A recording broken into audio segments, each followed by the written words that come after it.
Hello everyone, how are you all doing? I am Diya Sharma, your maths mentor. Super excited to welcome you all to this channel. So today we are going to continue with exercise 8.1. अब question number 7 में हमको यहाँ पर find out करना है A17 and A24. अब देखो यहाँ पर ये हमको सीक्वेंस गिवन है, तो सीक्वेंस हमको गिवन है an is equals to 4n-3 और हमको यहाँ पर फाइंड आउट क्या करना है, A17 का वैल्यू हमको यहाँ पर फाइंड आउट करना है. सो A17 हम लोग यहाँ पर कैसे फाइंड आउट कर सकते हैं, जब हम लोग यहाँ पर लेट करेंगे n इज इक्वल्स टू 17.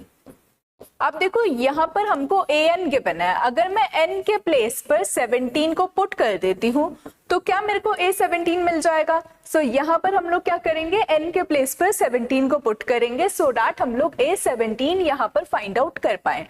अब सिमिलरली यहाँ पर भी हमको n देखने के लिए मिल रहा है, सो यहाँ पर भी हम लोग n का वैल्यू 17 पुट करेंगे and -3 as it is. Now A17 is equals to 4 into 17 अगर हम लोग करते हैं तो 68 -3 as it is. So A17 का यहाँ से हम लोग क्या वैल्यू फाइंड आउट कर सकते हैं, 65. 68 -3 अगर हम लोग करते हैं सो 65. ये वैल्यू हम लोगों ने फाइंड आउट किया है A17 का. अब देखो यहाँ पर हमको A24 भी फाइंड आउट करना है. सो A24 के लिए हम लोग यहाँ पर लेट करेंगे n इज इक्वल्स टू 24 और फिर इस सीक्वेंस में n के प्लेस पे हम लोग यहाँ पर क्या पुट करेंगे, 24. So A24 is equals to 4 into 24 -3. अब देखो यहाँ पर A24 is equals to 4 into 24 अगर हम लोग यहाँ पर करते हैं तो ये कितना आ जाएगा, 96 एंड 96 -3 ये कितना आएगा, 93 और ये हो जाएगा हमारा फाइनल आंसर. अब क्वेश्चन नंबर 8 में हमको यहाँ पर A7 का वैल्यू फाइंड आउट करना है और ये हमको यहाँ पर सीक्वेंस गिवन है. तो यहाँ पर हमको सीक्वेंस गिवन है an is equals to n square upon 2 raised to the power n. अब यहाँ पर हमको फाइंड आउट क्या करना है, A7, विच मीन्स इस बार हमको n का वैल्यू क्या लेट करना होगा, इस बार हमको n का वैल्यू यहाँ पर लेट करना होगा 7. सो यहाँ पर अगर हमको फाइंड आउट करना है A7 तो हम लोगों ने n के प्लेस पर क्या पुट किया है, 7 को पुट किया है और बाकी सब एज इट इज. अब A7 इज इक्वल्स टू 7 का स्क्वायर कितना हो जाएगा, 49 and 2 raised to the power 7 का क्या मतलब है, 2 into 2 into 2 into 2 into 2 into 2 into 2. अब देखो यहाँ पर 2 2 जा 4, 4 2 जा 8 एंड 8 2 जा 16. यहाँ पर 2 2 जा 4, 4 2 जा 8 एंड 16 into 8 अगर हम लोग करते हैं सो 128.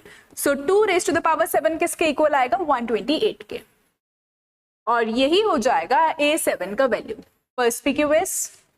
अब क्वेश्चन नंबर 9 में सीक्वेंस हमको गिवन है an is equals to -1 whole raise to the power n-1 into n cube. Find out हमको यहाँ पर करना है A9. सो यहाँ पर हम लोग लेट करेंगे n इज इक्वल्स टू 9.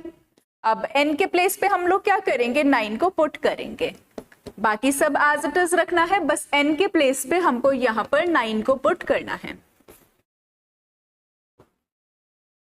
अब देखो यहाँ पर A9 is equals to -1 raised to the power 8 into 9 cube. A9 is equals to, अब -1 का पावर 8 है तो हमको पता है कि ये पॉजिटिव ही आएगा. Now 1 into 9 cube और 9 क्यूब किसके इक्वल होता है, 729 के. सो A9 इज इक्वल्स टू कितना हो जाएगा, 729. 9 क्यूब का क्या मतलब है, यहाँ पर 9 into 9 into 9. इसको अगर हम लोग सॉल्व करते हैं तो 729 और 729 का मल्टीप्लाई 1 से, सो वो भी 729 ही आएगा. पर्सपिक्यूअस. अब क्वेश्चन नंबर 10 में इस बार हमको A20 का वैल्यू फाइंड आउट करना है. सो विच मीन्स यहाँ पर हम लोग लेट करेंगे n इज इक्वल्स टू 20। अब देखो यहाँ पर हमको सीक्वेंस गिवन है an is equals to n into n minus 2 upon n plus 3। So इस बार हम लोग क्या कर रहे हैं, n के प्लेस पर 20 पुट कर रहे हैं सो दैट हम लोग a20 को फाइंड आउट कर सके।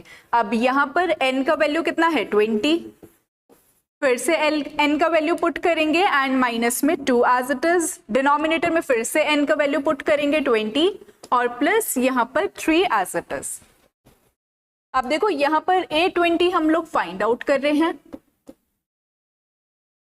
20 इंटू कितना हो जाएगा 18, 20 माइनस 2 कितना होगा 18 एंड डिनोमिनेटर में 20 प्लस 3 कितना हो जाएगा 23। a20 is equals to 20 into 18 अगर हम लोग करते हैं सो 360 एंड डिनोमिनेटर में 23 एज इट इज, और ये हो जाएगा हमारा final answer perspicuous। So that's it for today. I hope this is perspicuous to you. Still any queries, feel free to comment.